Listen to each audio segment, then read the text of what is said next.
Часто задают вопросы, что у меня вот под этими бутылками. А под этими бутылками у меня с черенки роз.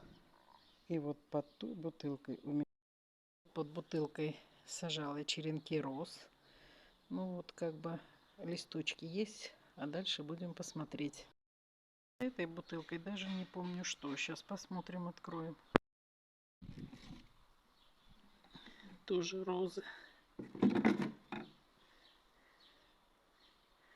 Сколько штук? 10, наверное, их есть. Но штуки 3 вроде как с листьями. Бутылками, по-моему, розы сейчас посмотрим, что у нас тут. Да, точно, тут розы у меня. Черенки. А тут что? И тут тоже роза. Так что, возможно, розы в этом году порадуют меня.